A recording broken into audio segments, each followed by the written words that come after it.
The message appeared in the Peterson Family group chat at 11:47 a.m. on a Tuesday. Dad, we've made a decision. Your mother and I are done supporting you, Jordan. You're 29 years old. It's time you figured out life on your own. I was in a conference room when my phone buzzed. 20 executives from a Fortune 500 company sat around the table, waiting for me to continue my presentation on their digital infrastructure overhaul, a $40 million contract. I glanced at the screen. Read Dad's message. Watched the responses pile up immediately. Marcus, my older brother, finally. About time. He's been leeching off you guys forever. Rebecca, my younger sister, maybe now he'll get a real job instead of that tech consultant nonsense. Marcus, tech consultant equals unemployed with a laptop, LOL. Mom, we love you, Jordan, but this is what's best for everyone. You need to learn responsibility. Rebecca, tough love. You got this, bro. But seriously, get it together. I set the phone face down on the table and returned to my presentation. As I was saying, the implementation timeline for Phase 3 will require approximately 8 weeks. During the lunch break, I stepped outside and pulled up my banking app. Found the account labeled Family Support Operations. Clicked through to the automatic payment schedule. Mortgage payment to First National Bank, Peterson residence, $3,200 per month. Car payment, Dad's Lexus, $780 per month. Car payment, Mom's Mercedes, $695 per month. Utilities, gas/electric, $340 per month. Utilities, water, $95 per month. Phone plan, family, 5 lines, $310 per month. Home insurance, $425 per month. Property tax escrow, $650 per month. Total monthly, $6,495. I'd been making these payments for 5 years. 60 months. $389,700 total. My parents thought they were paying their own bills. The money appeared to leave their account on schedule every month. What they didn't know is that it immediately bounced back from a corporate account I'd set up, making it look like their payments had processed while my money actually covered everything. It had taken some sophisticated financial structuring, but I'd wanted them to maintain their dignity, to never feel like charity cases, to never know their disappointment. Son was the only thing standing between them and foreclosure. I canceled every automatic transfer. Then I typed a single word into the family chat. Understood. The backstory started 6 years ago, when I was 23. I dropped out of college my junior year, not because I was failing, but because I'd built a cybersecurity algorithm that 3 different companies wanted to license. My computer science professor had pulled me aside after class one day. Jordan, what you've created here is worth actual money. Real money. You're wasting time in my class when you could be building a company. My parents will kill me if I drop out, I'd said. Your parents will get over it when you're successful. He'd been half right.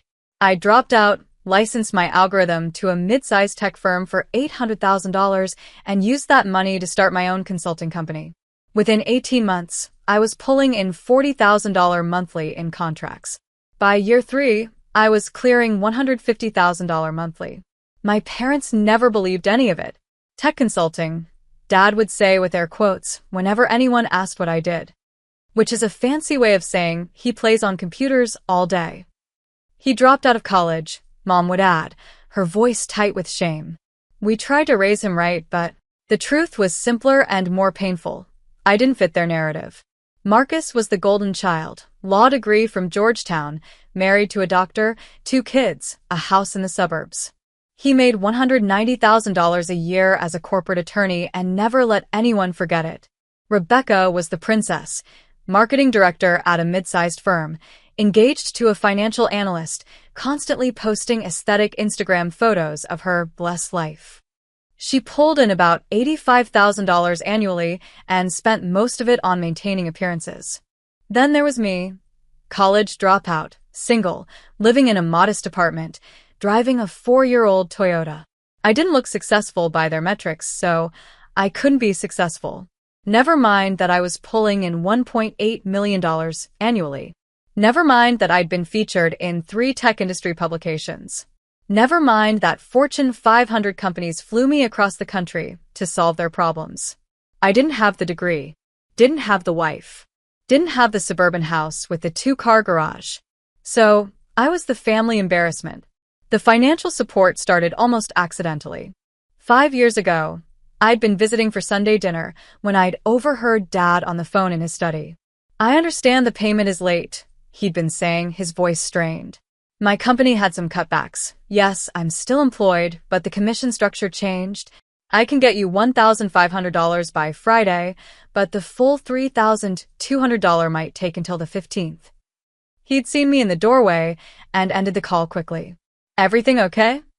I'd asked. "Fine. Just some cash flow timing. Nothing for you to worry about." His tone had made it clear the conversation was over. I'd done some quiet digging over the next week. Dad worked in commercial real estate sales, an industry that had taken a beating in the previous recession. His commissions had dropped by 60%. Mom's part-time administrative job brought in maybe $25,000 yearly. They were drowning, but they'd never admit it, especially not to me. Not to the dropout son who'd thrown away his future. So I'd set up the corporate account structure. Made it look like their payments were processing normally from their checking account while my money actually covered everything. They'd never know. Never feel embarrassed. Never owe me anything. I'd told myself it was temporary. Just until Dad's commissions picked back up. 5 years later, they still hadn't. The first sign that something was wrong came 3 days after I canceled the transfers. I was in Seattle for a client meeting when my phone rang. Unknown number. I ignored it. 2 hours later, another call. Same number. Then a voicemail. "Mr. Peterson, this is Jennifer Wu from First National Bank. We're calling regarding the mortgage account for property at 847 Meadowbrook Drive. We show a returned payment, which is unusual for this account. Please call us back at your earliest convenience." They'd called my parents too, of course. But the number on file for account inquiries was mine, a detail I'd arranged years ago, so I'd know immediately if something went wrong. Nothing went wrong because I'd always made sure the money was there. Until now. I deleted the voicemail and opened my email. Sent a message to my attorney, effective immediately, discontinue all financial support structures for Peterson Family accounts. Let me know if any institutions contact you. His response came within minutes. Understood. Are you certain? This will create immediate financial stress for them. I'm certain. The family group chat stayed quiet for almost a week. Then, the following Monday night, my phone exploded. "Mom, Jordan, have you been having any issues with your bank? We're getting some strange notices." I was at a business dinner. I glanced at the message and set the phone aside. 20 minutes later. "Dad, Jordan, I need you to call me. It's important." Then, "Marcus, yo. Mom and Dad are trying to reach you. Pick up your phone. Rebecca. Where are you? Family emergency." I finished my dinner. Drove home. Poured a glass of wine. Then I opened the group chat. "I'm here. What's the emergency?" "Dad, call me. Not a text conversation. I'm available to talk here." 3 dots appeared and disappeared several times. Then, "Dad, there's been some kind of bank error. Multiple payments bounced this week. Mortgage, car loans, utilities. We're trying to sort it out, but the bank is saying our backup payment source was discontinued. I have you listed as an account contact for some reason. Maybe from when you lived here? Did they call you?"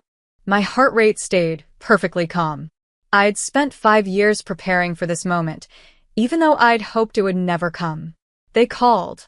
I told them I'm no longer associated with those accounts. "Mom, what do you mean?" "Jordan, this is serious. We could get late fees." "I understand.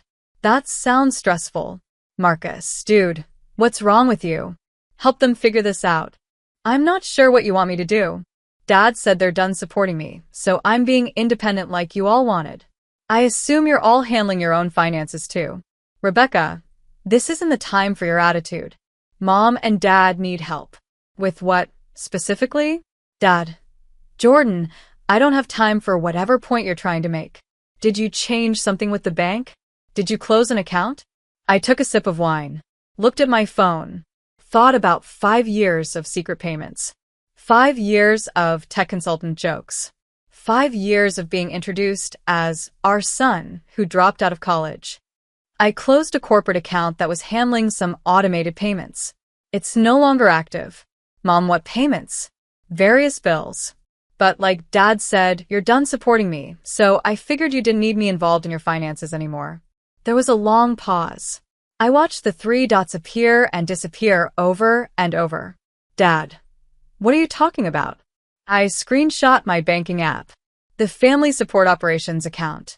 5 years of transaction history. Every mortgage payment. Every car payment. Every utility bill. Every single transfer. I sent it to the group chat. These payments.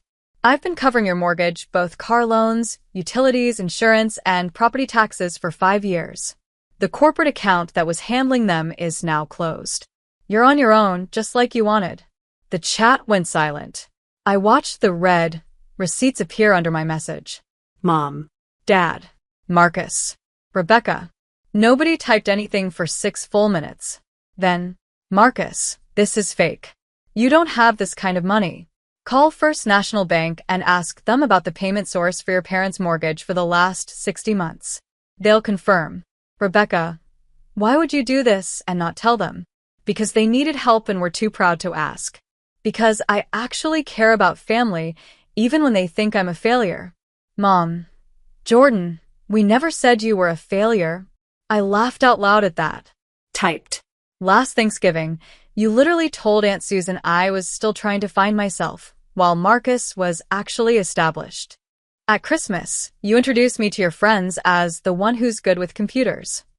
Last month, Dad told me I needed to get serious about life because I don't have a wife and kids yet. You've spent 6 years making it clear I'm the disappointment. So I stayed quiet and paid your bills and let you think you were doing it all on your own. Because I loved you enough to protect your pride. Dad. Son. We didn't know you were struggling financially too. We would never have accepted money if we'd known you needed it. The audacity of that statement hit me like a physical blow. I'm not struggling, Dad. I own my apartment building. I have 7 figures in investments. I gross about $1.8 million annually. I've been fine. Better than fine. Marcus. Bullshit. You drive a Toyota. Because I don't need to prove anything to anyone. Unlike some people. Rebecca, if you're so rich, why do you live in that tiny apartment? It's a penthouse. I own the whole building. I live in 2,000 square feet because I don't need more. The other units are rentals. Another long silence. Mom, why didn't you tell us? I tried. 6 years ago, when I landed my first major contract, I invited you all to dinner to celebrate. Dad spent the whole meal telling me to go back to college because tech bubbles always burst. Marcus gave me a lecture about financial stability. Rebecca asked if I'd considered getting a real job with benefits. So, I stopped trying to tell you. I just quietly made sure you were okay and let you think whatever you wanted to think about me. Dad, we're your parents. We were trying to guide you. You were trying to fit me into your idea of success. And when I didn't fit, you wrote me off. The next few days were chaos. I watched from a distance. Mom called 14 times. I didn't answer. Dad sent a long email explaining that they'd always supported me in their own way and that I was taking things out of context. Marcus sent angry texts accusing me of financial manipulation and holding this over their heads. Rebecca tried the sympathy route. I know you're hurt, but this is cruel. They're our parents. I responded to exactly one message, Rebecca's. What's cruel is spending 5 years being the family punchline while literally keeping everyone afloat. What's cruel is watching them brag about Marcus's salary at every gathering while I'm paying their mortgage. What's cruel is we're done supporting you when the only support that existed was flowing in the opposite direction. She didn't respond. 2 weeks after I canceled the transfers, my attorney called. Your father wants to meet. He's asking if you'll see him. No. He's offering to pay back everything. He has some kind of payment plan drawn up. That stopped me. He what? He came to my office yesterday with a spreadsheet. He wants to repay the full amount, $389,700 at $2,000 monthly. It would take him 16 years. I closed my eyes. He can't afford that. I told him as much. He said he'd make it work. Sell the cars, downsize the house, whatever it takes. My attorney paused. Jordan, I think he's serious. Tell him no. You don't want the money back? I never wanted the money back. That's not what this is about. Then what is it about? I looked out my office window at the city below. It's about them seeing me, actually seeing me, not who they want me to be or who they're embarrassed I'm not. Just me. I'll tell him you declined the payment plan. What should I say about a meeting? Tell him I'll think about it. 3 weeks after the canceled transfers, Marcus showed up at my building. The doorman called up. Mr. Peterson, your brother is here. Should I send him up? No. I'll come down. Marcus was pacing in the lobby, still in his work suit. He looked exhausted. Nice building, he said when he saw me. You really own this? Yes. All 6 units. Yes. He ran a hand through his hair. Jesus, Jordan. Why didn't you say something? I did. None of you listened. I mean, really say something. Show us. Prove it. I shouldn't have to prove my worth to my own family. I stayed standing. Didn't invite him to sit. What do you want, Marcus? Mom's a wreck. Dad's trying to sell his car. Rebecca won't stop crying because she feels guilty. He met my eyes. You made your point. Can we fix this now? What point do you think I made? That we underestimated you. That we were wrong. Fine. We were wrong. You're successful. We get it. Now can we move past this? I laughed, but there was no humor in it. You think this is about proving I'm successful? Isn't it? Marcus, I paid their bills for 5 years. I never told them. Never asked for credit. Never threw it in anyone's face. I did it because they needed help and I could help them. My voice stayed level. And the thanks I got was being told they were done supporting me in a family group chat while you all laughed. That's not about success. That's about basic human respect. We didn't know. You didn't ask. That's different. I headed toward the elevator. Tell Mom and Dad I'll pay for the mortgage for 2 more months. That gives them time to refinance for an amount they can actually afford. After that, they're on their own. Truly on their own. Jordan, wait. I'm not doing this, Marcus. Not today. Not with you. The elevator doors opened. You spent 6 years making jokes about my career. You want to fix things? Start by looking in the mirror. I stepped into the elevator and pressed the button before he could respond. 6 weeks after everything imploded, I received a letter in the mail. Actual paper, actual stamp. My father's handwriting on the envelope. I almost threw it away. Instead, I poured a drink and opened it. Jordan, I don't know if you'll read this. I don't blame you if you don't. Your mother and I met with a financial counselor this week. We're downsizing to a smaller house, something we can actually afford on our income. We sold both cars and bought used ones with cash. We're cutting expenses everywhere we can. We should have done this years ago. We were living beyond our means and too proud to admit it. Too proud to ask for help. And when help came from you, we were too blind to even see it. Marcus showed me the messages from 6 years ago. When you tried to tell us about your first big contract, I read what I wrote to you that night. Tech bubbles always burst. Get a real job. I don't remember saying those things, but I believe you that I did. I'm not asking for forgiveness. I'm not asking for anything. I just want you to know that I see you now. I see what you built. I see what you did for us. I see who you are. And I'm sorry it took losing everything to open my eyes. I love you, son. I'm proud of you. I should have said that more. I should have said it ever. Dad. I read it 3 times. Set it down.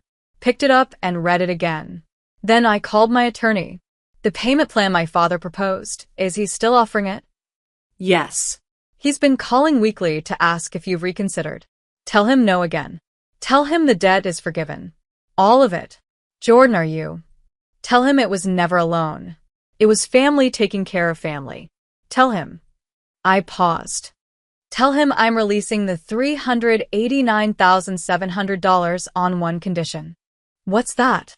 That he stops trying to pay me back and starts building the life he can actually afford. The honest life. No more keeping up appearances. I'll tell him. After I hung up, I sat with the letter for a long time. Forgiveness wasn't a switch. I couldn't just flip it and make everything okay. The hurt was still there. 6 years of dismissal, mockery, being treated like the family embarrassment. But I could choose not to let that hurt define the rest of our relationship. I could choose to be the person who helped without keeping score, even when, especially when it wasn't acknowledged. Because that's who I'd always been, underneath everything. 2 months later, I agreed to have coffee with my mother. We met at a quiet cafe halfway between our homes. She looked smaller than I remembered, older. Your father and I closed on the new house yesterday, she said. 3 bedrooms, 1 floor, manageable mortgage. It's nice. Simpler. Good. Marcus and Rebecca helped us move. We got rid of so much stuff. Things we were keeping just to, I don't know, fill space. She stirred her coffee. Make ourselves look successful. I didn't respond. Jordan, I need to tell you something. She met my eyes. When you were 16, you built that computer from parts you'd saved up for. You were so proud of it. And I remember your father saying he didn't understand why you'd waste money on that when you could have just bought one from the store. I remember. You tried to explain that you'd learned so much building it, that it was better than anything you could buy, that you wanted to understand how things worked, not just use them. Her voice cracked. And we didn't listen. We didn't see that you were already becoming who you are now.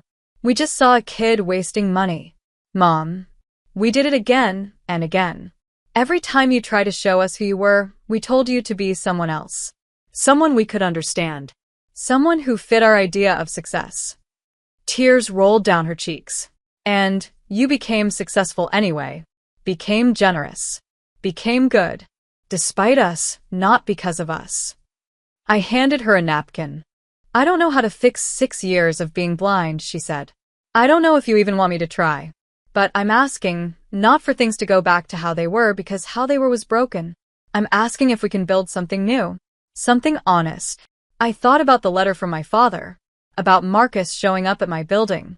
About Rebecca's apologetic text that had slowly shifted from defensive to genuinely remorseful. I don't need you to fix 6 years, I said quietly. I need you to see me in the next 6.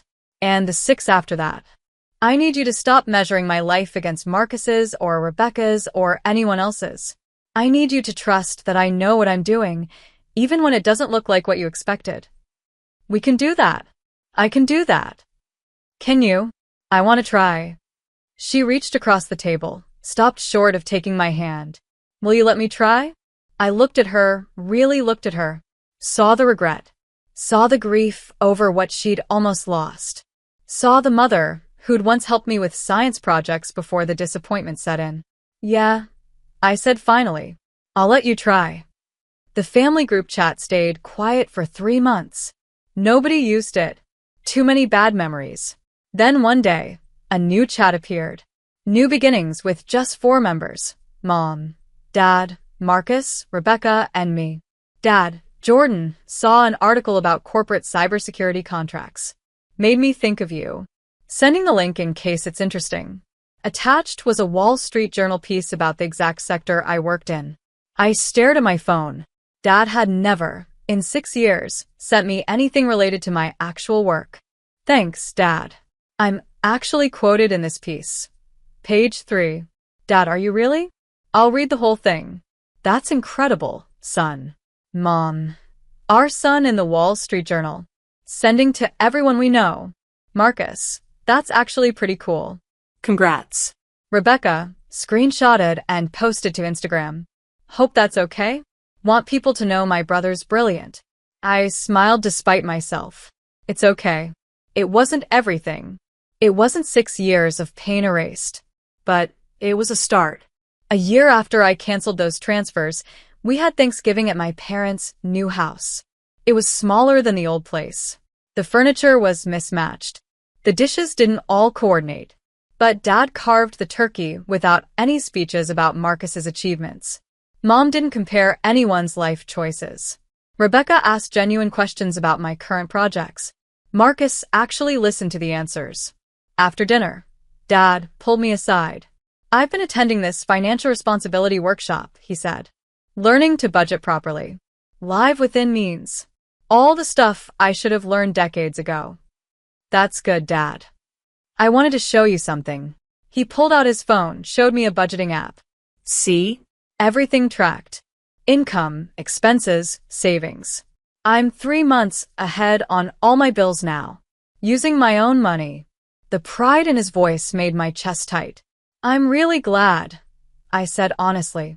I know I can't repay the money you gave us, but I can repay the lesson you taught me. He met my eyes. That real success isn't about looking successful. It's about being honest, being stable, being the kind of person who helps others without needing credit.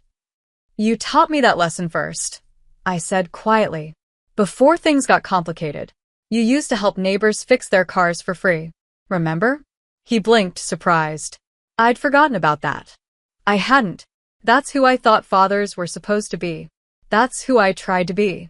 We stood there in his modest kitchen in the house he could actually afford, and for the first time in 6 years, I felt like he actually saw me.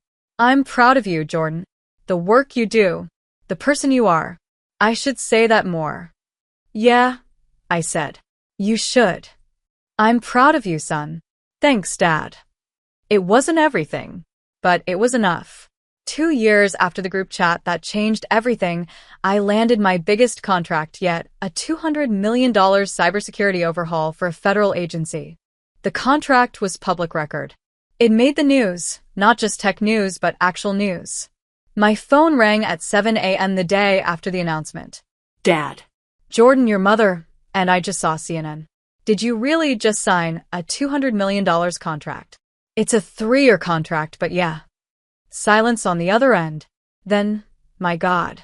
I don't even have words. It's a good contract. Jordan. His voice was thick. I'm sorry. For what? For every time I told you to get a real job. For every time I implied you weren't successful. For every single time I made you feel like you needed to prove yourself. He paused. You were running circles around all of us, and we were too stupid to see it. It wasn't about running circles around anyone. I know. That's what makes it worse. You weren't trying to show us up. You were just being yourself, doing your work, and taking care of your family. And we punished you for it.